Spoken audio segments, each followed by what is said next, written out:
Alright, let's check sound levels here. Those should be good.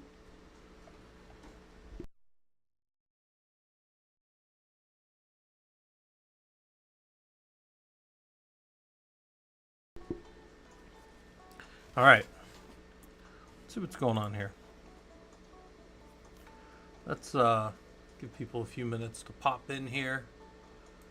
And we are just working in the home lab today. Maybe building some stuff out. Maybe writing some labs up. We'll just kind of get wherever we get. Check on Ranger Dog, see how he's doing. And I have to update the book a little bit because I'm going to try to get a push to get the book ready for another. I'm going to push more labs out for August probably. So anybody who's got the book will get the update, and then obviously anybody that wants the book later will get that as well. So let me do some. While I'm just kind of hanging out here working on stuff, I'm going to look for the new labs that I have that I don't have in the book. So I got to find those real quick. So I think the easiest way to do that's probably going to be here. And probably it's the easiest way to do this. Probably over here. How's it going, Morrison? Yeah, we're just doing kind of a chill hangout night working on stuff. And let me see. I think,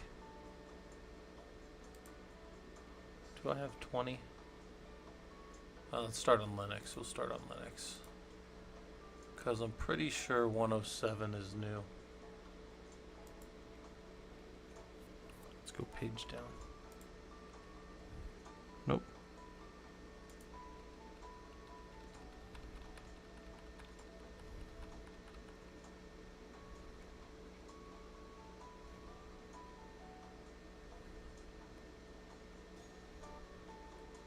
Yep. 106 install Slurm is the last one. So we're going to take this, copy it, and make a 107. So we'll put it right here. Pull these out of here. And 107 will be here. What is lab 107 called? Server. Let's go find that lab over here.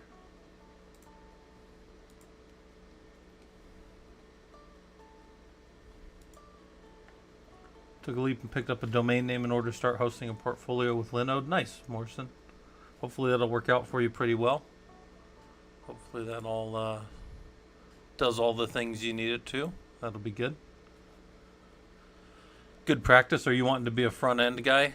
Because that sounds like a little bit of a front end type thing, and that's fine if it is. Let's go find where this is. This should be right here. Server startup process.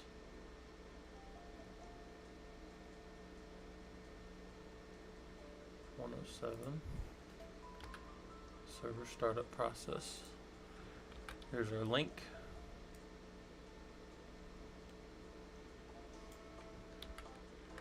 Okay, and let's read what this lab is all about. You're a new system administrator at a company. You've been tasked with the process of building out new servers and would like to gather information about how the current systems, to see how they start up and what is currently running on them. Okay, so that's what we're doing. And the task here will be not to install anything. The task will be to determine how servers were built.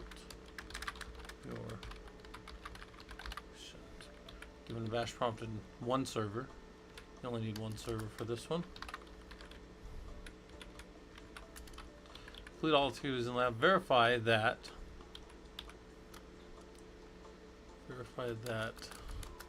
systemd is properly started. Let's see. Verify how the system started and what the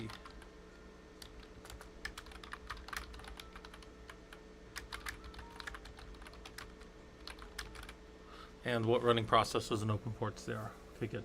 Hey, Cold Flow, how's it going? I'm just hanging out over here, kind of doing a little bit of this, and I'm just working on stuff. So one of the portfolio would be compilation of many skills that I've learned in school and display it for future employers. Yeah, Morrison, that sounds like a really good idea. Get a little portfolio up there of things you've been doing. That's probably one of the better things you can do. I'm going to link this lab in case anybody wants to do it with me.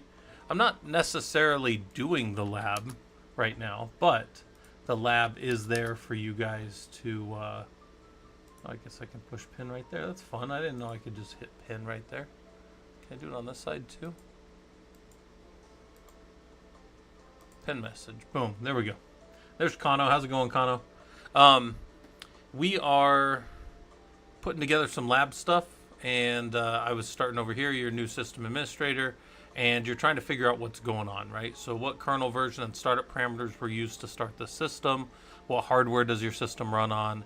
And then use the solution if you don't know the correct answer. So you can think through this, up here and try to figure it out, or you can come down here and start going through some of this stuff. Cold Float, you said, what kind of projects would you put on your resume if you were a new grad looking for an SRE kind of job? Cold Float, we've got one I think that's pretty good for SRE stuff. It's the monitoring one that we have. We've got one project that's basically just, it's pretty much all monitoring type stuff. It's Prometheus. I think site reliability engineering does well with Prometheus. Another one that looks good, I think, is another one for you, Cold Float, is maybe go pick up the Gremlin certification. There's a Gremlin certification out there. We have some links to that, I think, in our Discord here. I think down here in the where's that? I think beginner start here or something. There's a chaos engineering one with Gremlin that you can get. And I'm just saying, if you're just saying like what should I put on my resume, I'd maybe go look, maybe even put that, get that cert because it's free, and then maybe go look at some of the chaos engineering stuff that's out there. You don't subscribe to the Prolog Big Book of Labs. You can get it on LeanPub, but you do always get updates to it, so that's nice. If anybody's just hanging around and just wants to go hang out in Discord, like the Discord's completely free. You guys are welcome to hang out down there all you want. The LeanPub book is like $20. I don't really try to push it too much. I'm just updating it right now because I want you guys to know that if anybody has picked it up before, that it is available for you guys, So there's that. And Robodom's linking all that stuff for me, which is real nice. So let's go check what version of kernel we're on. We know that. We know the version of the operating system and the kernel, so that's super useful. If I were trying to build, if somebody was tasking me, again, as a junior engineer, they're tasking me with, what am I doing in this environment and what am I trying to build out? This may inform where I'm going to go. Am I going to go to a new version of Ubuntu? Am I going to stay with this version? Am I going to harden this version? There's all kinds of things here. Here's my kernel versions, which is super useful if I'm trying to figure out like a high performance compute matrix of what works and what doesn't work with my environment and those kind of things. So we've got this, and these are, again, pieces of information that'll help you to piece together maybe a new environment. You're some new engineer that pops in here and you're trying to figure out what's going on in the environment, maybe what's the best decision going forward and that kind of stuff. Also, Robodom, I need to update the book command because I finished the 7th Gate. I think last week I actually finished it. It's a pretty good book. It's not as good as I remember it. When I was a teenager, maybe I had a little more wanderlust or something. I thought it was a better book. The Deathgate Cycle is still an excellent book. Don't get me wrong. It's an excellent book series from Margaret Weiss and Tracy Hickman. But it is maybe not... It just doesn't hit as much as it did when I was a teenager. So it is like real Tanis Lab still running the old Ubuntu. Yeah, yep. So cat proc command line, and we can see how a server booted. This is very important. If somebody were to have put, one of the things I used to always do is I would be booting my machines up, right? So I'd be booting physical Linux boxes up that were actually seeing, before their multipath tool would come up, they would have paths to everything on the network, right? They would see everything that was connected over their fiber channel over Ethernet cards. And what would happen is these Linux boxes would be like, hey, I have like a dev. This was back even with HDA, but they're like, I have a dev SDA through like a dev SD, and it would be like CZ. So that increments like this. It goes dev SDA, and then it goes to dev SDB, right? SDB like that. And then it goes to eventually all the way to SDZ, and then it goes to SDAA, right? And it counts up. So we would sometimes have all the way to like CZ, which is like hundreds, right? That's, you start to get to maybe even like HZ, and you're talking every one of those, you got 26 in there. So you could have hundreds and hundreds of disks. So sometimes when you would get like a catproc command line like this, one of the options you can give, there's so many options to give, but one of them that we would always give was fast boot. Just like that, fast boot. And fast boot would say, don't scan all your disks. So then your system, instead of taking like 2 hours to scan all these disks, which by the way, it shouldn't even have been messing with, because once multipath comes up, then it's going to see all the LUNs correctly, right? And LUNS, LUNs. Anyways, so there's that. All right. So anyway, so this is, a thing that can come up and possibly be a thing depending on the types of clusters you find yourself working on. I'm working on a cluster right now that's got a lot of virtualization in it with a tool called Werewolf, and I'm probably going to be retooling some of the internal home lab over to Werewolf because of some of the cool capabilities of it. So what I'm going to be doing is, and I kind of was torn because I was like, well, I don't know how much time I'm going to be on tonight, and I don't know what I'm going to be doing. But this part of the lab right here, this node right here, has a separate network to it. It's the .200. It's the 192.168.200 network in my home lab, right? And I have these nodes that are out there that are, doing whatever BS they're doing, and people log into them every now and then nothing really, like nobody really uses them for anything, even though people have access to them. But what I can do is I can stand up a Werewolf node out here. Hey, how's it going, Twisted Seed? I can stand up a Werewolf node out here, and then Werewolf is, by the way, some of you may have heard of Werewolf from like the old Beowulf clusters that people used to stand up. It was a very popular type of tooling around Raspberry Pis, right? Well, anyways, Beowulf, I can pull it up if you guys want to link to it. I got it right here, actually. So I was looking up some Beowulf stuff just even for work.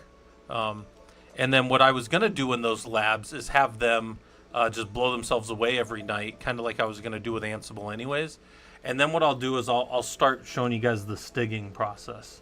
That's STIG, which is Secure Technical Implementation Guidelines. And there's kind of like some really big guidelines for security that are real good to do and test and that kind of stuff. And I think that would probably give some value to people. Now, just make them blow themselves away every day. And Werewolf's a pretty good tool for that. I can do it with Ansible, but I've just found that, I deploy these with Ansible now, but Werewolf has some stateless configuration stuff that makes the cluster really awesome for wiping itself over and over again. Yeah, Gen Evolutions, I actually use Werewolf for a couple of projects I'm building for the federal government right now, yeah. So yeah, it's a big thing. Hold on, guys, I gotta grab a couple bottles of water real quick. Hold on. I don't have to leave the room. I just need to.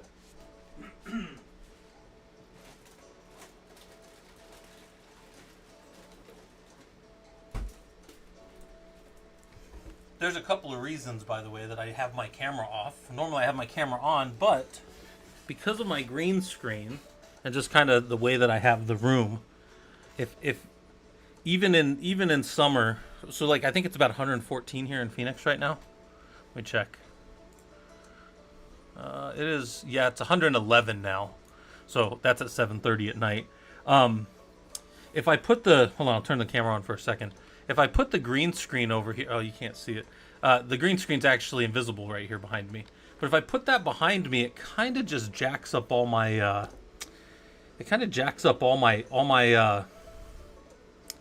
like my fan flow in this room. So I kind of decided, I was like, man, while it's still warm out, I'll just leave my camera off. I think you guys all know what I look like, and if you forget, go check out Fisherman's awesome pictures of me in the Discord. All right, anyway, so what are we doing? We are working in the lab. Again, we're not getting too far into, like, I'm not teaching you any Linux tonight, but people can do the labs with me if they want. And what I'm doing is I'm writing up over here the next part of the lab. So this is the 107, the server startup process. So determine how servers were built in your organization. Given a bash prompt, one server complete in the allotted 60-minute time. So there's our timer up there. Complete all activities in the lab. Verify how a server started and what running processes and open ports there are. Good. All right. So we come here, demessage head. Boom. We see that. Vert what shows KVM. DMID code shows that we're running on a virtual machine. And then it says when you use DMID code. Okay, so here's the things that the lab's going to have us do. You can press those buttons as many times as you want. I think there's some value if you want to learn this stuff and typing it. And it's mainly just because you get a little bit of confidence working at a command line. Could you just push these buttons and complete the lab? Absolutely. That's how all my labs are designed. If you want more challenging labs, go check out Fisherman's labs. His labs are more like you have to figure stuff out, right? But my labs, they just kind of walk you through stuff. So over here, I'm going to say in the first one, so the first reflection question, excuse me, is going to be, what version of the OS and kernel are you using? So what version of the OS and the kernel are you using? Well, we know that we are using Ubuntu 20.04.5 LTS, right? So we see that. And then we come down here and we've got uname-r is our kernel. So 5.4, so 5 is the major version, 4 is the minor version, 0-131 is the patch version. We've talked about that. That is the semantic versioning, and that is a thing that you should know pretty much across all levels of engineering. I don't care if you're a software engineer where it's most applicable. I don't care if you're a Linux engineer like me where and high performance compute where I deal with versioning all the damn time between, you know, this and the InfiniBand drivers and the version of GPFS that I'm using and now with Weka and all these other different tools that are out there. There's all these different things that I kind of need to make sure work certain ways, right? But anyway, so we've got all this, and we can see how the system was booted. And another question here that's kind of important, and we can tell it directly from the kernel boot line here, but what is the root volume of this system? So what is the root volume? Right here, root is being called label cloud img root fs. So that's actually it. And by the way, if you, the whole purpose of, for people that do pick up the book, the whole purpose of this is to make you reflect more. You could just do the lab and press the buttons, but this stuff is to make you kind of reflect and dig a little deeper and that kind of stuff. All right. So DMID code, and how about this? What type of virtualization is this system using? What is the host, or what is the OS of the underlying host? So what's the OS of the underlying host on the system? Now you can't see it here, but if you do a DMID code by itself and pipe it through more, right, like that, you will find that you are on a RHEL 8.6 box. Now, we're in Ubuntu. The guest is Ubuntu, but the OS of the underlying host is RHEL 8.6. So you see that? So that's kind of interesting. To me, that's interesting because maybe I support only the virtualized environment in my cluster. But if I'm ever called to troubleshoot something further, I may need to know what the underlying host is because, maybe libraries or, some kind of version mismatch type thing, If for nothing else, something I might have to tell a vendor one day. And if it's not something I'd have to tell a vendor one day, maybe it's something I got to go throw in the old Googles, Google or DuckDuckGo, whatever your search tool is of choice, to find what's going on in the environment, right? Okay. So anyways, so there's that, and then we hit check, and it'll let us go forward. But you can hit Q to get out of this if you're in a interactive, because I'm in an interactive more here, so I'm going to hit Q to get out. It says, now let's take a look at the running processes and evaluate how this server booted up. So evaluate how long the server took to come up and from the time the kernel was called. So when it handed over to the kernel, we'll have a kernel time. And then evaluate the startup process of the SSH daemon. How was it started? What are the dependencies? And then list any failed services during the startup. And what exposed ports do you see? And what software are listening on those ports? All right, so there's a lot of information that we might be able to figure out. So one of the first things is maybe we do that dmessage command again. And we see here's the 000 second as the system was called. Here's the kernel starting up. Here's the command line that was given to boot the kernel right here. There's a few ways to get this. One is dmessage with a head on it, or dmessage more like this to just see page by page. The other way is to cat proc command line, so you can get dmessage and get whatever information you need, right? And then I say, what do you think are the important pieces of the system startup? Well, we need to know the type of kernel we're calling and where we're calling it from. We need to know the root file system. We need to know, that's pretty much the things that I care about out of there. But maybe I wanted to know that it's an Intel or an AMD processor. Maybe that's important to me. Maybe I wanted to know, there's not anything else that's too interesting to me up here. Definitely that it's Ubuntu, that's important. But then as we start to go down, I can start to see, there's some information about how it was booted. It's a virtual machine. I can keep moving down. I can start to see there's all kinds of maybe pieces of information in here that could be useful for different reasons. A lot of this stuff is kind of like noise. What's happening is the kernel is doing what we call walking the system bus. And it's just making sure that there's no errors as it walks the system bus and just kind of checks everything out, makes sure the memory ranges are normal, expects the things that it needs to see. And if there's any errors, one of the nice things is you can do a dmessage and look for errors. That's actually one of the nice things about dmessage. So you've got a what's called the kernel buffer or the ring 0 buffer, if you want it from like a computer science naming standpoint.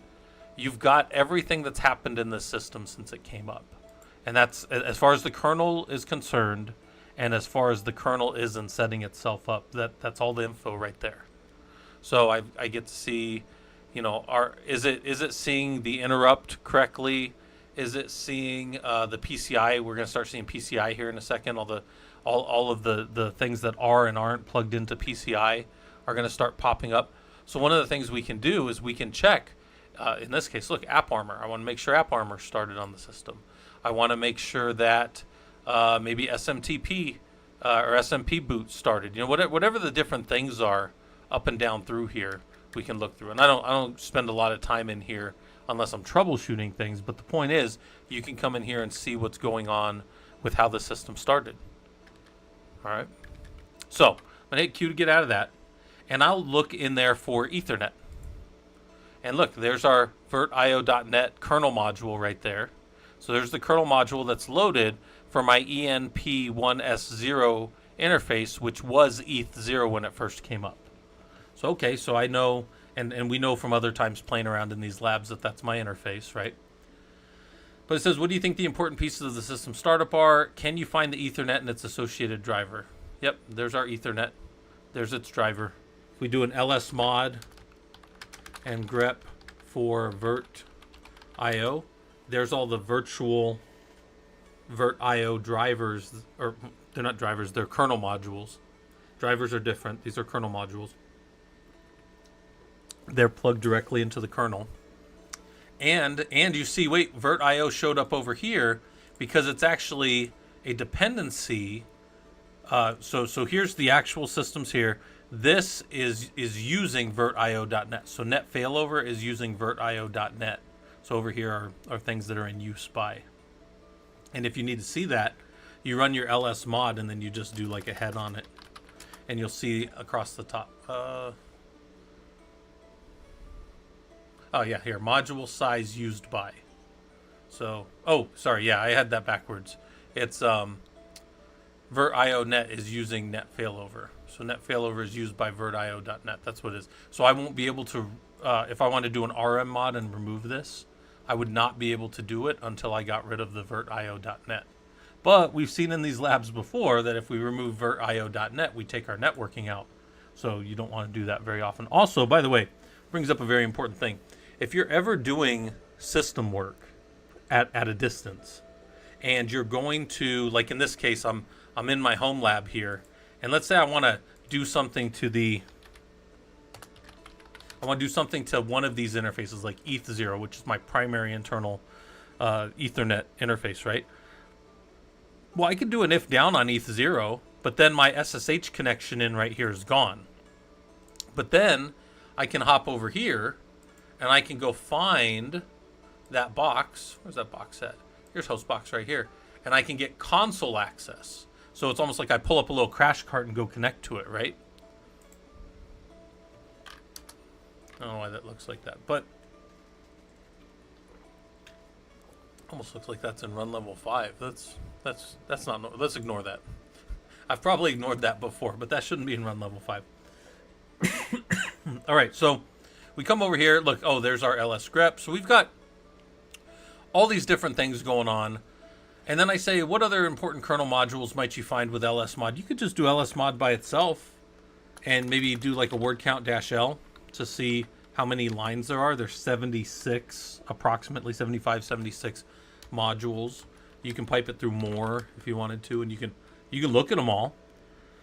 Here's all the kernel modules that are loaded into this kernel as the system started up.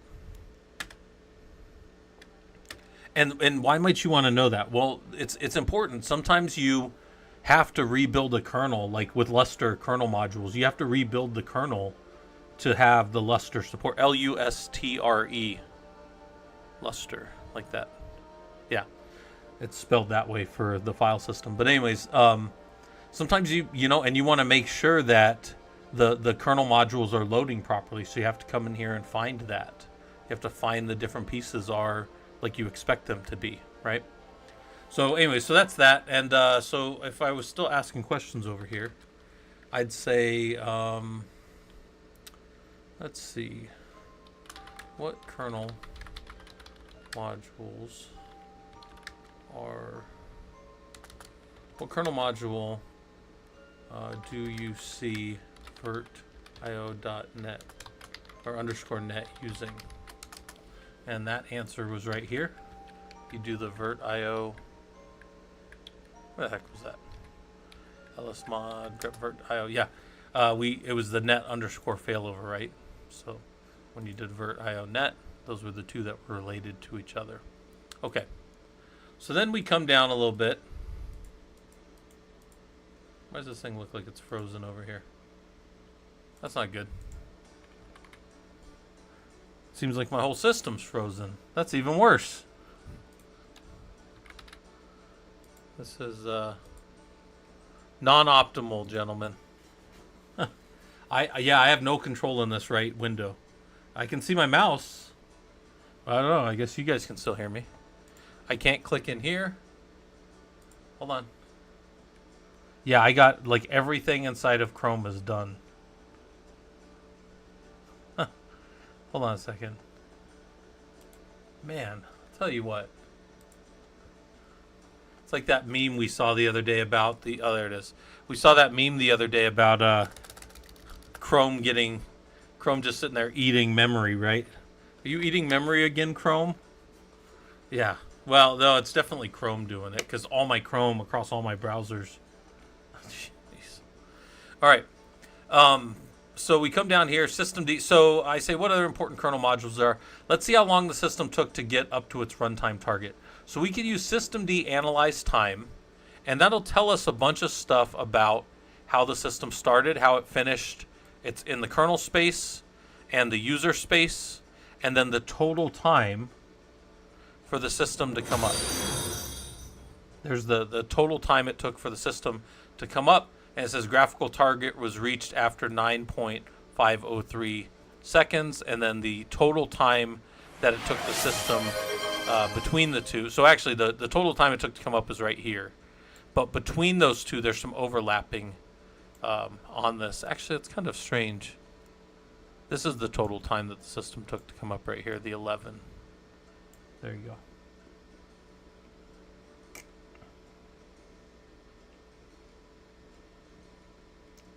I want to write a conditional loop. Fine with me. While true, do uptime, sleep 2, done. Boom. That's a condition. Wait. Yeah, it's a conditional loop. I was making sure I didn't see counting. Yeah, it's a conditional loop. That's a cheap one, and it's kind of me faking it, but that's still a loop.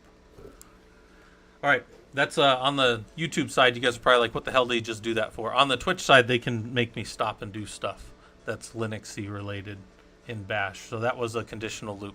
Now, I didn't really do a condition. I kind of cheated. Well, I am testing a condition. I'm testing true to be true each time. So that was going to loop forever, but that's a pretty good little systems engineering thing. Very terrible computer science, right? Just making infinite loops out of nowhere. Not the best thing. What time? How long did the system take to get to graphical dot target? And the answer to that question is right there, 9.503 seconds in user space. So there we go. So now we come down here a little bit, and I've got these other things, and some of these other things are like some of my more favorite little commands. But we can do a systemd analyze blame, and what will happen here, I can just hit spacebar a few times, get all the way down to the bottom, hit Q. I can see in order of how long it took what was taking the most time. This is not in chronological order. This is not in any kind of parallel or serial order. It didn't start here and go down through this. This is the long pole in the tent. What took the longest time to get done, right? This is the best way to improve networking knowledge. Twisted Seed, I would say spend time with networking. There are a lot of tools out there to help you get better at networking, if that's what you want. There's, what is it, like GNS3? GNS3, I think you can just download that as a tool, and then it helps you to build little kind of challenging little environments that you can test your networking, and I think there's even like little tests that they'll give you. But GNS3 will let you build, this is kind of like a, this is like a Cisco switching type environment, or not even Cisco, just a network switching environment, right? And you've got some routing going on over here. This is all switches, and then you're going to have some spanning tree protocol inside of these, and maybe you want to test your spanning tree protocol knowledge and that kind of stuff. Yeah, it works on both Linux and Windows. Yeah, Twisted Seed. Yep. In fact, I tried to, a few months back, I didn't spend a whole lot of time with it, but I set up GNS3 on a Linux box in my home lab environment, and then I was going to give you guys access to it over the Apache Guacamole. So you guys that, oh, I just lost my whole right screen just went down, guys. I don't know if I don't see that on, I don't see that for you guys, but my whole right screen just went down. That's terrible. God damn. It's just a bad night for streaming, apparently. It doesn't look like it went down to you guys, but anyway, so I tried to get it set up for you guys, and for you guys that don't know what guacamole is, Apache Guacamole here, right?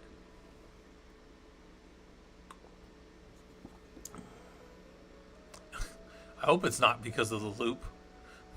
Here's Apache Guacamole, right, in the home lab.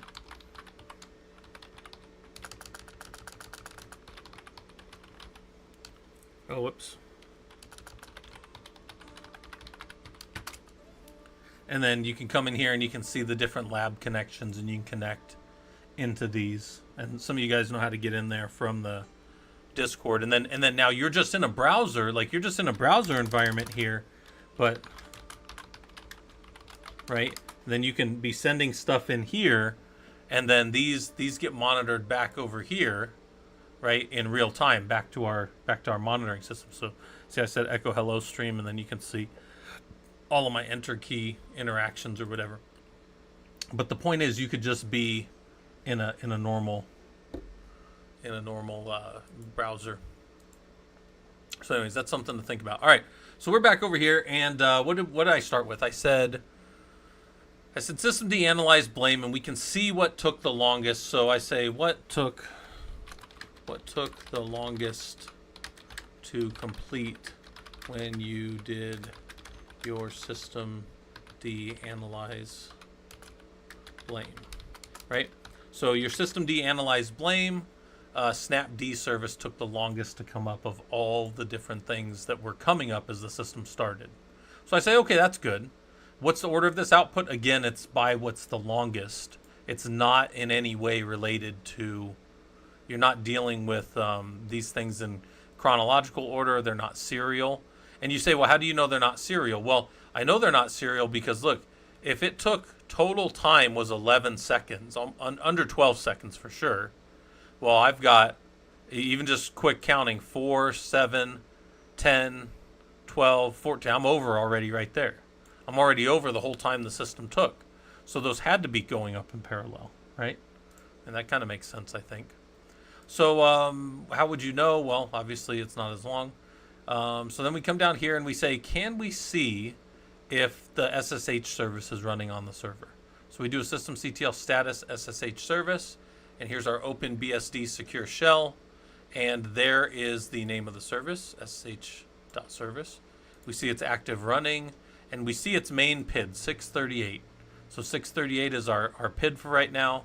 We can see that. Is it set to run on startup? Yep, there's our enable right there, so yes. And it's active now, so it's running and is enabled. We can also check here, is it enabled? And we would see yes. So that's a systemctl is enabled command, and you can check your services that way. But one of the ones I really like is this, systemctl cat ssh.service. This is one of my favorite commands because what it does is it shows me where the systemd daemon got that from. Lib systemd system ssh, and here's the actual service call. This is the whole service setup that systemd used to start the system right here. It did a pre, it did a start. If you do a reload, it'll do this. It always checks that this does not exist. If this does exist, then this will not start. You can't run SSH in a server where you touch that. If you have a service file that has a condition path exists, not that, meaning if that does exist, then you can't start, right? So this is a very useful tool to see how something started in my environment. So this is a thing that is very good. So I'm going to come down here and I'm going to say is ssh.service set to start in your environment, in your server. And the answer is yes, right? And you know that two different ways, is enabled and in the status. So there we go. And then we want to check the dependency chain for how systemd started that service. So all the way from the start of this kernel booting and this system coming up, we can do a systemd analyze critical chain for our SSH. And from the time our service started all the way back, we can see everything that was there that was needed to get the SSH service running. If anything in here didn't start, if anything in here hadn't started, SSH service would not have been able to come up. Look at that. It's pretty useful, right? Here's all the things that are in its critical chain for it to come up. So you can even walk that back a little bit. I think you could come down. I think you can go, let's see, I've never tried this, but I think we can go basic target, maybe not. And here's all the things that the basic target needed to start, right? And you should just be able to keep kind of walking through each of these different things to see if anything's broken in your environment. But that seems a bit manual. what if we wanted to find, in this case, we want to find, this is one, I don't think I have this in here. Let's see if I have this. Yeah, I don't have this one in here, so I'm going to show you guys a different one. This is one of my favorite ones. Systemctl, list units, state equals failed. So did anything fail when this service came up? This one's huge. This one, like if you send me out to like build or rebuild or help troubleshoot something on a server that just came up and isn't working right, this is a go-to command for me right here. Systemctl list units state equals failed. Let's look at my home lab. In my home lab, there's probably a bunch of them.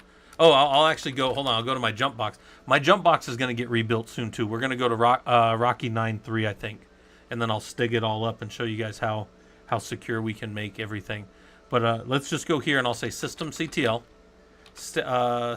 list units state equals failed. There's quite a few failed in mine. There's things that I've turned off. There's things that I've removed, and the service no longer works for them. But if you came to this system here, and you weren't Fisherman, and Fisherman Guy Bro, if you weren't him, would you say that my server is probably in need of some basic maintenance, right? When I wake up, before I put on my makeup, check a little stream for me. Hey Doc, how's it going? Thanks for coming by. Yeah, we're just hanging out, working on. I'm not really trying to teach anything today. I'm just kind of going through and cleaning up the book and getting ready for a new version. So anybody that's ever bought the book before on LeanPub, when I put new versions out, you get new versions with it. In fact, you get a little email update. So what I'm going to do is I'll have one. I'm planning on making some new labs and then pushing them probably right at the end of July, early August is my plan. So I'm going to try to get, I'll try to get like another 5-10 labs up in there and stuff. What would Fisherman say? He'd say that I definitely need to work in my lab environment, right? But yeah, look, I mean, if you knew nothing else about this server, you'd say, I don't think that's good. What's this open lava? Why didn't it start? Well, then we could go. But here's the thing. I could go troubleshoot this. I could go see if these things are important, right? But this is one of these things where I need to know how to use my tools to figure out the things that I need to know. So we check the critical path, right? And then we say down here, maybe we want to list all the files, maybe everything that wants to start. And I'm going to make that just a little smaller so that they all fit on one line. But there's a couple of things that are coming out right here. And I want to show you guys this. You can't see it because of the grep. So let's run this again and let's just say head real quick so you can see what the lines are. There's the unit file over here on the left. That's its name. Then you've got the state that it's currently in, right? And then over here is the vendor preset. So the vendor preset is much less interesting to me than the current state. But the vendor preset is useful to me in understanding if something is currently active or not. By the way, my Chrome is completely frozen again. So that's wonderful. Thanks, Chrome. Thanks, Chrome. Good job. Maybe you'll come back in 10 minutes or something. Frickin' Chrome. No, Chrome just, yeah, well, I guess it is Google Chrome, isn't it? It's because I have all these different tabs open. But that shouldn't crash Chrome, right? This box has 128, wait, no. This box has 64 gigs of RAM. It doesn't have 128. Most of my servers are 128. This one's 64, I think.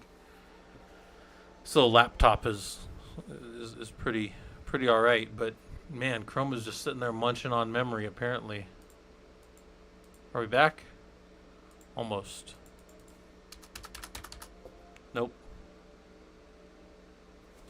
Shouldn't be too hot for Chrome. My lab's pretty cool.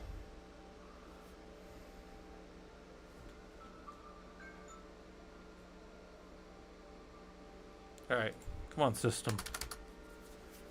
Nope. Still frozen. That's always wonderful. Just Chrome things, just Chrome crashing. Like Chrome literally just crashed my whole screen over here. All right, anyways, let's keep going here. We'll look for enabled and we'll see all the system enabled things here on the left. But in the right here, remember, that's just the vendor preset. So things can be static, they can be disabled, but the vendor preset was set to enabled. So we know that those things are like that. I'll get rid of some of these other things that we're not really using right now. Oh, I mean, I don't know why it should matter. And there's Ranger. There's Ranger Cam, right?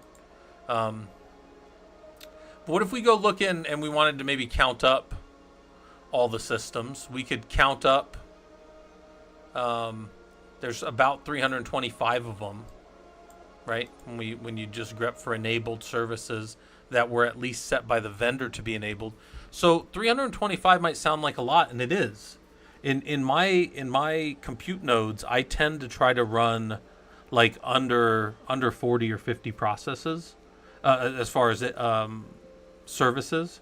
I try to run my systems as lean as possible because I want to squeeze all the CPU and memory out of those boxes that I can, because they're heavy duty CPU, sometimes GPU boxes in my clusters, so I want to make sure that they're doing the things that they should, right? I wonder, when this thing just crashed, I think I just lost all my people on YouTube. So that's great. That's wonderful. Anyway, so let's go with how many systems, how many services are set to enabled by in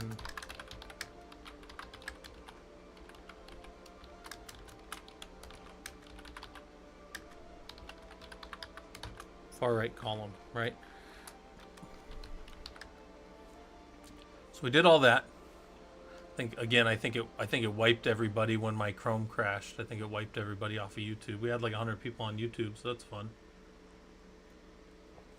See, on the Twitch side, Twitch doesn't give a shit if you're logged in on, like, as long as your browser or as long as your tool, like your Streamlabs or OBS or whatever, is connected. You don't have to be connected to anything, and Twitch will still run. But yeah, Robodon, but I think it cut off because we dropped from like 98 people to 12. So that's wonderful. But on the YouTube side, when you're streaming live, you have to have an open browser to it, or it will not stream live. And you might say, have you tested that? I've tested that pretty extensively. So even though I have like the key and everything, yeah, Z-Love, I'm kind of doing some late night lesson planning. You can think of it like that. Master NFS Common wouldn't know what to do, where to look if I hadn't done this lab. As recently, service was soft linked to DevNull. Yeah, Doc, if something's masked, you will not start it on that system. That's true. That's a very true thing. So, yeah. But, yeah, Z-Love, this is just basically us doing, late night. Just kind of, I'm cleaning up the lab book a little bit, and I'm adding stuff to it.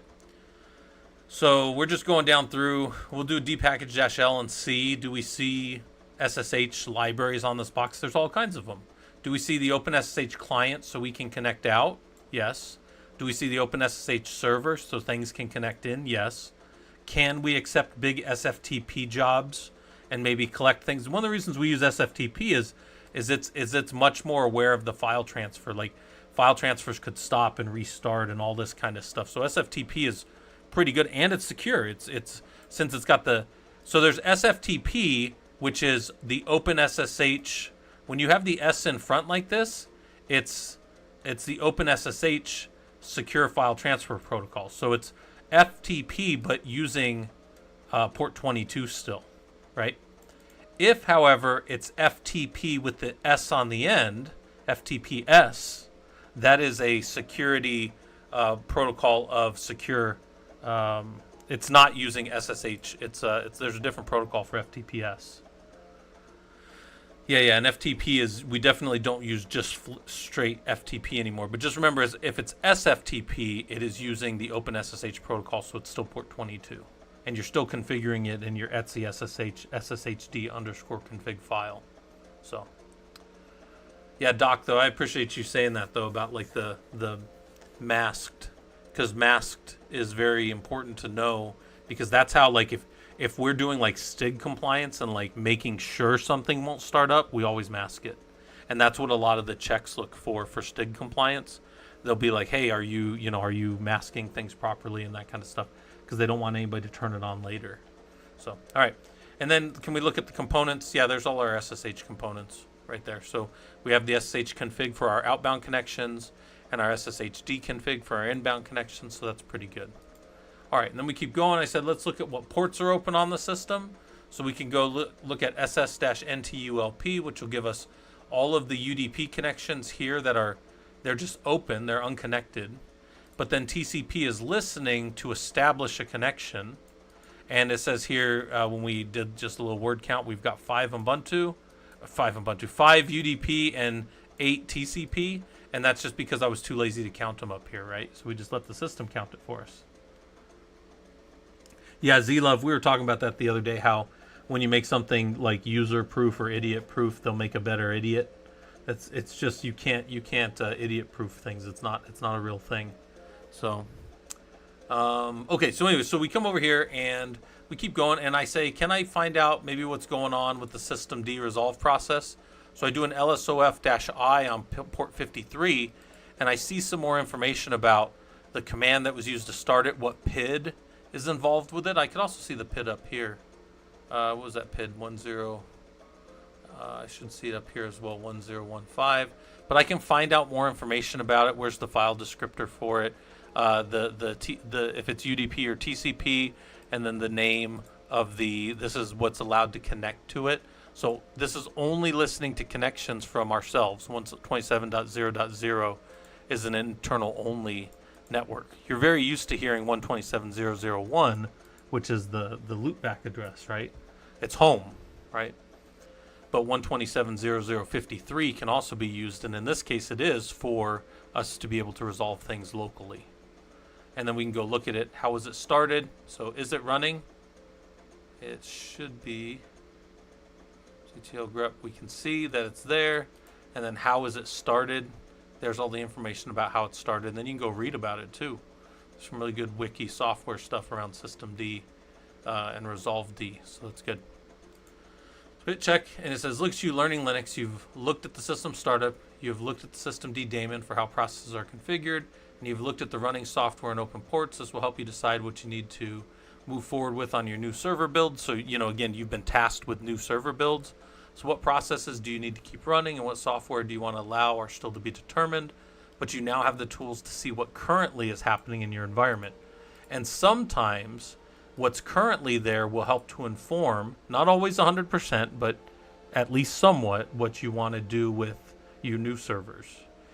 We're going from Ubuntu 2004, so we need to go to Ubuntu 2204 or 2404, whatever our new thing is that we're going to go to.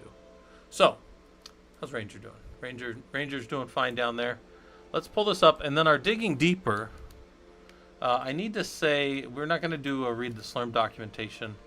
Our digging deeper for this one might be. Let's see if we have any good Rocky Linux. Let's see if there's any good systemd for Rocky Linux. Their documentation has been pretty good. So I kind of like sending people over to the systemd thing. But they talk about, so there's some architecture design. PID is always one, that's true. Here's the default targets, that's useful. I think this is pretty good. So I'm going to put this down and I'm going to say, digging deeper, read a little more here about systemd and test and try some of the commands you find in the lab. So that'll be your digging deeper. Read a little more here. See if there's any commands that show you some super interesting stuff. So systemctl list dependency for multi-user target. Here's the thing. Here's all the things that multi-user target needs to start up. You can also use the all option to expand all units. So there's a bunch more things in here. I can only show you so many things, but look at all these other things about commands. Then there's the mask and the unmask and figuring out what those different things do. Oh, they have some really good other commands. So I would say that there's definitely a lot more information in there for people to go excuse me, maybe pick up a huge anti-system D thing. Yeah, yeah, people wanted to grasp to their init, but one of the things about init, and I think that people, I don't want to say people are spoiled, but I think that people sometimes forget when we ran everything init D, and it was all check config and service, right? Our commands were check config to turn things on, and service to start things right then. We didn't have systemctl. And one of the things about both of those, whether you did a check config on or you set something, you just go and make your own symlinks in the run levels that you wanted. That's how we did it in initd days. One of the things about that is initd just launched things. It literally just walked the line starting at 0, 0. So it was zero. It should have been S00, and it would just go and look and see, and then it was alphabetical order after that S00. And if it didn't have anything, it would just go to the next one. But when it did, it would just kick off the script. And when the script ran, it just like shrugged its shoulders and said, "I don't know if it worked. I don't know." And unless you had some other things built into your script to check things, it did not know. It did not care even. It did best effort startup. System D is much more aware of what's going on, and you can have, I mean, your timers are built in and your mount points are built in, and like everything can be built into System D because it's like a much more robust way of starting a system and verifying that things are up. So I mean, look, there's things all in here that, you know, again, all we did in initd was just set a link and shoot stuff. Yeah. I always talk about ZLove like it's like a captain walking along his ship with like a little torch, and he's just launching cannons off into the night. He doesn't know if they landed or not. He's just launching cannons off, and that's exactly how initd started. It would just start things up in order. The best thing you had was make sure network was like 30. And make sure all your networking stuff was up at like 40 or higher. That's how we used to do a lot of it. Yeah. Find the problem in the middle of a haystack. Yeah, that's what we used to do. Hey, thanks for the follows, guys. I sell foil hats and TO robots. Hopefully this stuff's useful to you guys over on the Twitch side. YouTube side, it doesn't show me if people follow in real time, but I guess I see them. Well, I don't even see, like, YouTube's weird. It doesn't tell you who's following, but yeah. All right, so anyway, so that was pretty much me doing this lab, right? So we did this lab, working through it. That one was the one that I had here, and then I think I had one to add from the Ansible side as well. So let me go check. Man, it's like everything's crashed. Let's go look at the Ansible stuff. I think the CSV one has not made it into the book yet. So let's go down here. I'll click over here and go, whoops, page down.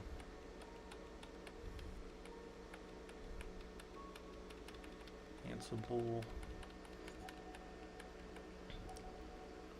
We're up to, oh no, we got the CSV report. Okay. And we got that. All right. I guess that's all there. 8, 9, 10. Okay. Yeah, I guess I do have them all up through the. Oh, I don't have the firewall though. Wait a minute, hold on, wait. Firewall's there. Okay, yeah, firewall's there. All right, well, good. I don't have anything else to work on the book then. I don't have anything else to work on the book right now. So what we'll do some stuff in the home lab then. So the home lab, for those of you that know, is a XCP-ng infrastructure. I've got a couple of 3 physical boxes that sit behind me. They run XCP-ng, so I can hop into them and do, again, any kind of little virtual stuff that I need to do here. But then most of the stuff that I do, I connect to them through my SSH, right? But there are certain things that I have to do via my via loading up the system for the first time, and sometimes when I'm doing stuff with new builds or first builds. So what I'm going to do is, let's get rid of this system. Let's shut them down, and this lab test. Some of these boxes we don't need anymore. I'm just going to get rid of them. I think I got asked. Whoops. I think I got asked to do like infrastructure as code stuff. So I built those out through my Ansible process.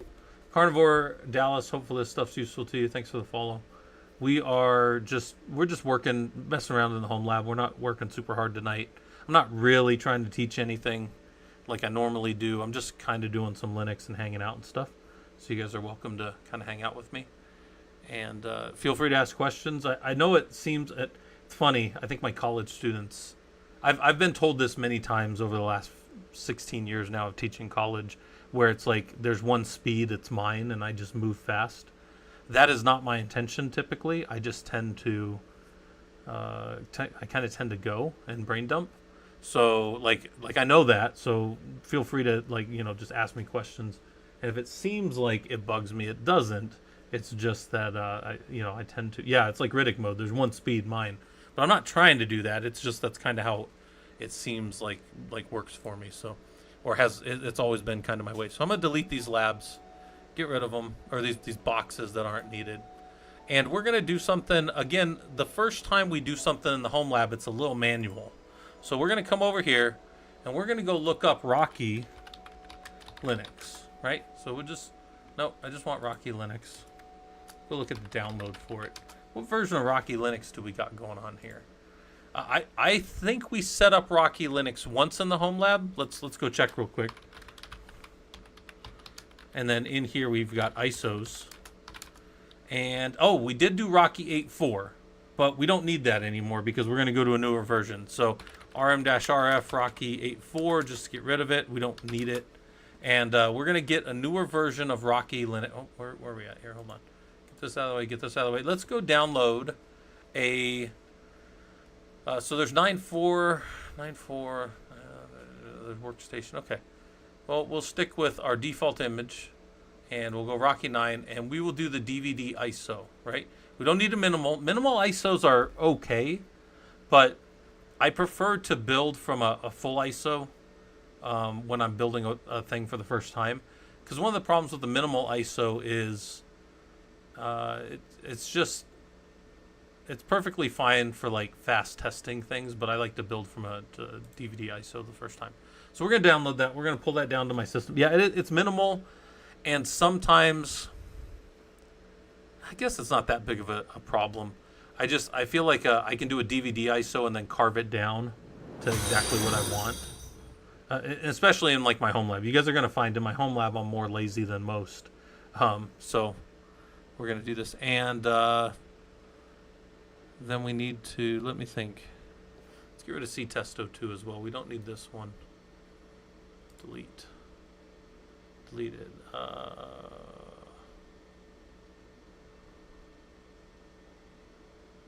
I don't want to delete any of the snapshots. We'll just leave them all there. Yeah, these three are physical boxes here. They are then they are XCP-ng. So all of these are virtual boxes. Yes, underneath them. Yep. And then this one here, which is kind of like a bigger one that I picked up from one of our engineers that I used to work with. I have this separated off into a different network. Tanichenko, yeah, I'm going to test Rocky Linux. I'm going to build it out in the home lab here, yep. Yeah, so there's 3 physical machines and all the rest are virtualized underneath, yes. Z-Love, yep. So if you guys haven't ever seen XCP-ng, it's a bit older. It's a fork of Zen when Zen got picked up by Oracle. So it's still good. Like this is the actual... this is the way you can manage it right here if you want.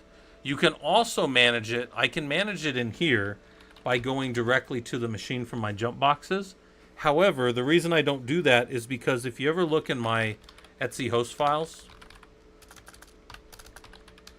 I don't even have my labs. So my physical boxes, these 3 boxes, 1, 2, 3, they do not show up in my host file.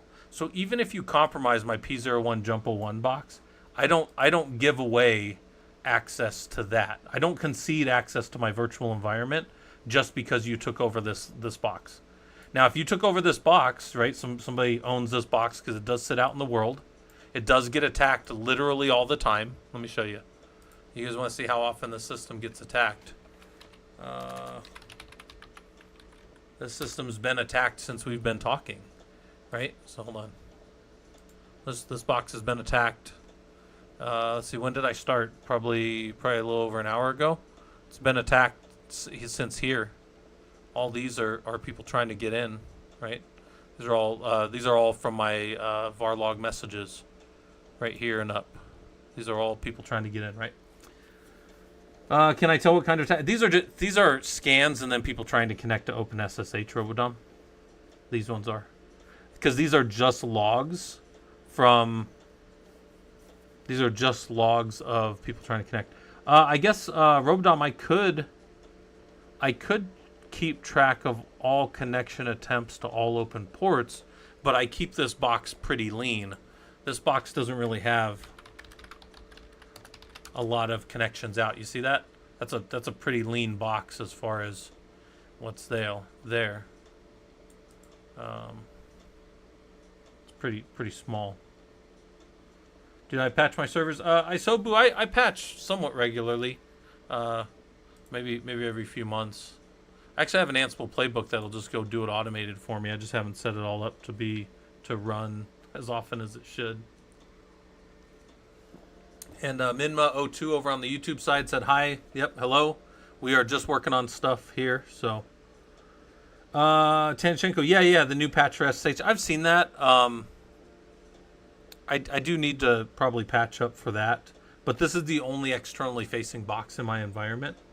So I probably need to do that. Rel 9 and Debbie. Well, I'm back on CentOS 7 on this box, so it's probably not as bad.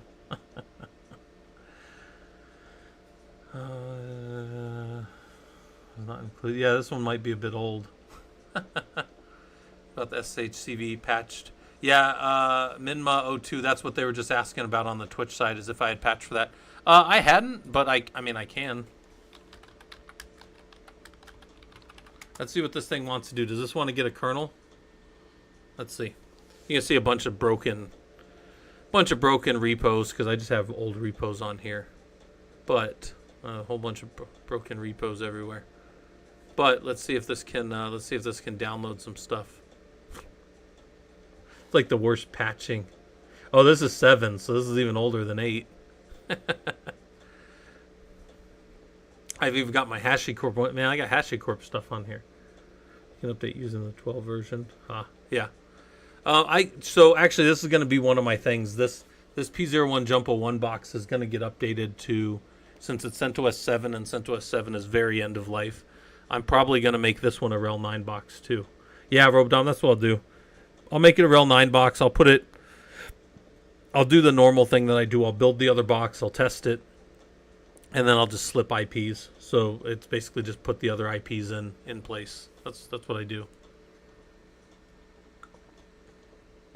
But, this system is still downloading. Hold on, let's go check over here. Give me a second. It is still downloading that Rocky whatever. Oh yeah, look at all those bad errors. Look at all those failed mirrors everywhere. Yeah, this is another reason to update this, is he's not in a good spot anymore. Oh gosh. Yeah, this is, well, look at all those poor jump box.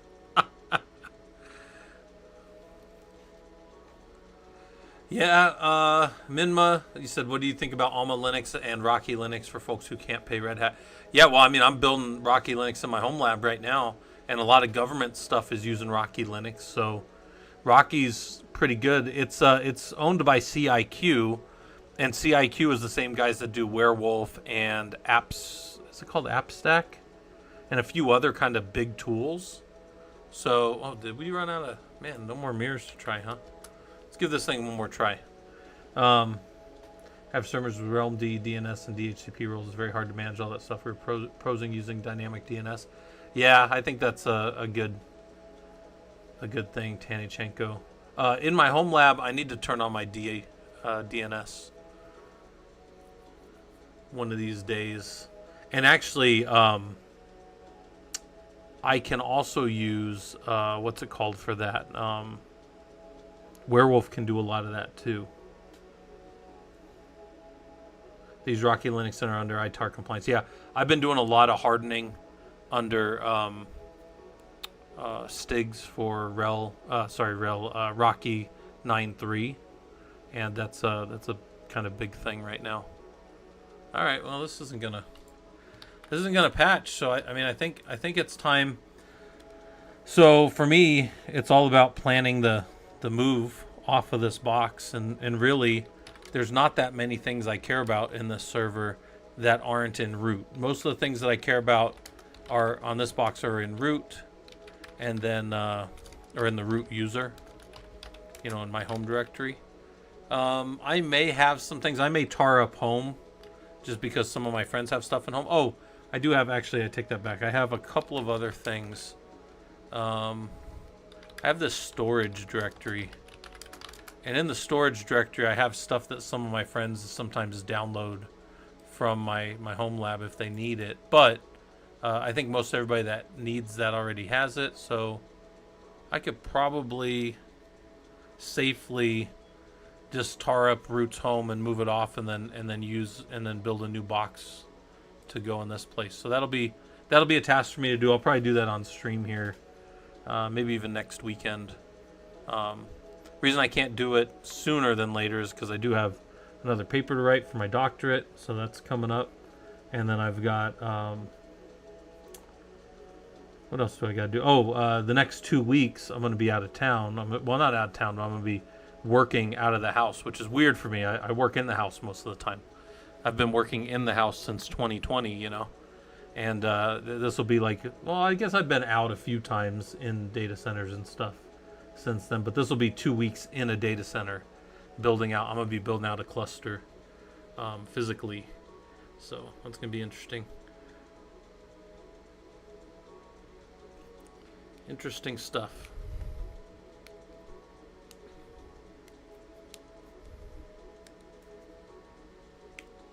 All right. Yeah. So back to the Alma Linux and Rocky Linux question. We've done Alma and Rocky here before. I'm working on my doctorate in business administration right now. Minma. I just have to make one more checkbox in the old academia space. I've been teaching for 16 years at the college. Well, 16 years in December at the college level. So I'm trying to just kind of check that last thing off in case I ever want to go full-time teaching later on in the career. Like after I hang up the engineering thing, if I just want to teach all the time, then I'll do that. I Sell Foil Hats said, have I had any experience with IPv6 issues from router vendors? I have not.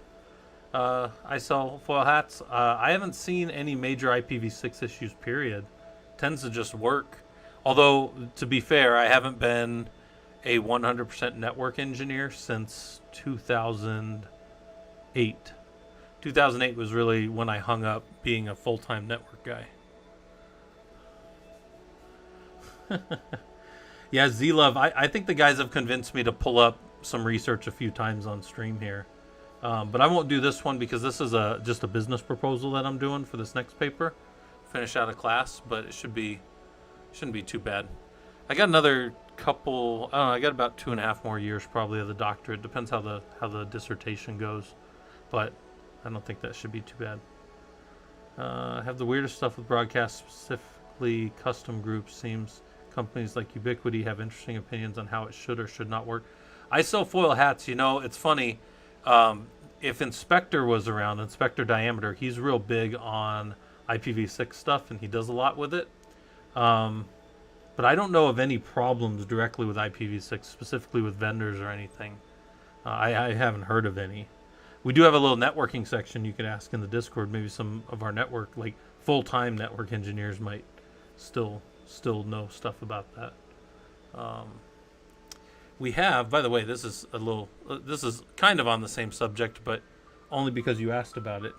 I'll pull this up for everybody else. Where's this at? Here, hold on. In my Discord, in our Prolog Discord, if people are like, oh, I want to know a little more about IPv6, he mentioned IPv6. There is a pretty cool little cert out there. These are all 5 certs that are free, and one of them is about IPv6. It's from this company called Hurricane Electric Internet Services. They have stuff all over planet Earth, and they have an IPv6 certification. And if you take the cert, it's kind of cool. If you take the certification, I think they send you a shirt. I don't know if they still send you the shirt. I can't tell you that for sure, but I know that when Inspector took this, he said that they sent him a shirt. And I think some people were mentioning it in Reddit, but I don't know if they still do it. But yeah, you can go get, this is a free certification they have on how IPv6 works. This might not help you much, I Sell Foil Hats, because it sounds like you're already in that space. But for other people that want to learn more about it, that's that. And then I Sell Foil Hats. The only thing I could tell you, the best, it's funny, the little thing down here, the closed captioning every time I have to say that name. I sell foil hats. I don't stream on Twitch or engineer or teach. I sell foil hats. That's what I do. But anyways, no. I was gonna say the other thing too is I would just check like Reddit too, Reddit or just a Google search. But I think Reddit has their finger on the pulse of things, even though it's mostly just scumbag and villainy. So yeah, that's actually a kind of cool little thing. All right, so let's get that out of the way.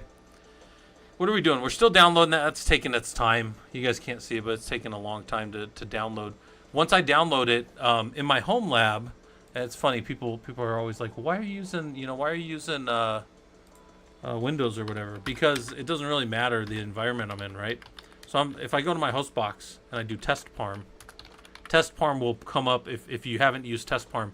It'll show you your security for your Samba shares. And for me, I have a bunch of Samba shares, and one of the main ones is data, but another one is ISOs. So ISOs fed out of this host box connect to my home labs, my Windows box here, and I can download whatever I want, and then I can just see it here. So like I can go to ISOs here, and I can see all those ISOs that we were looking at earlier. So I can see all the ISOs. I can download an ISO. I can drop it in there, and then the ISOs that are shared from here, from my home machine to ISOs, that ISOs directory is also an NFS share, and that NFS share comes over here. And let's say I wanted to take this red node and turn it into a new machine. I can drop down right here, and I could drop in any of these ISOs out of my environment very quickly. So somebody might say, well, why do you use this? Why do you use that? Well, because I don't let the tool determine what type of work I can do, right? Does that make sense? Like, it doesn't matter to me if I'm in I could be in a Mac right now. I don't know anything about Mac. But as long as I can get to a command line like this, which I know I can do from a Mac, I can do whatever I want. Yeah. Z-Love, do you know that's actually where the name Het Tanis comes from? It comes from a concept of Reddit. So Het Tanis is an anagram. And the thing about it is Het Tanis. This thing is not doing good on my name. Tenet. What the? Anyways, it's an anagram because, like, when you go to Reddit and you ask a question about, like, let's say you ask a question about getting your CISSP, you would get people saying, "Oh, you don't have a CISSP yet? What kind of fucking retard are you?" And then, like, you just have like 100 different people just being worthless. But there'd be one person who would go out and they would compile all the useful information they knew, and they would put that down. And there's always this one comment that floats up to the top of like Reddit or any of these other sites like that. And I always call that person the saint. That saint is the one that like cuts through all the bullshit and like gives people a straight answer. Most people just talk to hear themselves talk. It's a very common thing on the internet. People with literally no knowledge of anything just talk. But somebody will cut through all that bullshit, and I call that's the thing I call being the saint. So that's what Het Tanis is. It's the person who tries to cut through all the bullshit. So so over here, the point is I can use anything to feed into the system over here, right? And it's Samba to the Windows side, it's NFS over to this, and then I can get whatever. So as soon as I get this Rocky downloaded, is downloaded right here, I'm going to be able to drop it at line speed, which will be very fast, into my Samba share, which will go to my host box. And I'll be able to pull it up over here and drop it right into a new machine. Yeah. So that's how the lab will go here in a minute when that's done. That's taking its sweet time downloading those. So Probably because of the streaming and all the other stuff going on. So that's probably that kind of stuff too. Reddit forces you to turn off the VPN. I didn't know that. I sell foil hats. I didn't even know that Reddit did that. Has anybody else had that problem where Reddit makes you turn off the VPN or doesn't? Does it not allow you to log in from other countries? I sell foil hats. Is that something like? Because I could see if they did a thing called like impossible travel. If you guys have ever heard of that, that's like I first heard of that with Azure. But impossible travel is like, okay, I logged in today from Phoenix, Arizona, but then in 4 hours I log in from like Paris. They're going to be like, you couldn't have went to Paris in 4 hours. That's literally impossible human travel. So yeah, if you go jumping around, you get multi-factor authentication through like Azure. Like try it. If any of you guys play with Azure, even for fun, turn on a VPN and say that you're in Europe, and then go be in Asia, and then be back in the U.S. with your VPN, and I guarantee you'll be hit with your multi-factor authentication. Yeah. It's possible. Yeah, it's possible that it's not allowing you to do that. Yeah, Bearded Dragon. We got a cease and desist one time from CSAA because people were hosting like a movie torrent site out of the CSAA. This was back in the day. CSAA. Most of you guys know it as AAA in the U.S., which is a huge. It's a huge like car club, and I used to run all their platform engineering, and like we got I think it was our security team doing it. Our security team was always doing ratchet shit, and those guys like God, they all got fired. Like their executives were like hiring strippers on their credit cards, on their company credit cards. They were hiring strippers, and I didn't know you could hire a stripper on a credit card. Apparently you could, and apparently you can get caught for it too, because they got walked out of the building back. This would have been like 2017 when that happened. Yeah. Yeah, like I worked with so many different security teams that were over there. It was bad. I don't even want, I'm not even going to say that those guys weren't good at security. They just couldn't control their coke and stripper habit. So, yeah, that was wilder times. Anyways, that wasn't even that long ago. That was only like 8 years ago. But anyways. Goldman Sachs. Yeah. It was like was a Wolf of Wall Street or whatever. I don't even think I've seen that whole movie, but I've seen enough wild stuff. But if billionaires should fly a jet, reach destination. Yeah. Okay, so that's taken a while to download, so we might have to hold off. I might hold that project for a build. Yeah, Iosobu. That's true. Yeah, people are wild. Let's see if I don't really have anything else that I was planning on doing tonight. Obviously we've got, look, here's all the people trying to log in and getting kicked out forever. And we've talked security posture. Like you see all these root users trying to get in. One of the most important things for a customer for a public facing interface is always have root unable to log in. Your SSH should not accept root connection. In some air-gapped environments, we allow it. But for the most part, we don't do that. All right, let's see that. We got Ranger Cam. Ranger's down there chilling. He's at 73 degrees, so don't let him look like he's a tired security dog, like I make him work too hard or anything. Then we got our killer Coda. I don't have any very special things to work on in here today. Probably close that out. What else did I have? I think that was all I had planned for today. Was that kind of stuff. Oh, let me tell you guys something. If you're interested in playing in our Discord, right? Discord's free. Hang out there, do whatever you want. We have a bunch of events coming up in a month now, and it's a 2-day. It's like over a weekend, and it's going to be different people talking from in our community about different topics. They're all free to come hang out in. You don't have to. I wouldn't charge you guys even if I did know how to charge people in here. You can come and you can listen to the sessions, and then kind of hang out and just our group is turning 10 years old and our Discord is turning 5 years old, so it's gonna be pretty fun. Yeah, it's gonna be a pretty fun little event. I'm gonna talk about something called why engineering, and I'm gonna take a different tack than I normally do. Normally I'm showing you guys systems things, but in here I'm just gonna talk specifically around why do you want to be an engineer and how that kind of stuff works. and then data analytics from one of my brothers who's been kind of constantly moving up in the data analytics space and what it took for him to get there. MPES is one of our senior site reliability engineers with a big internet company that does shipping.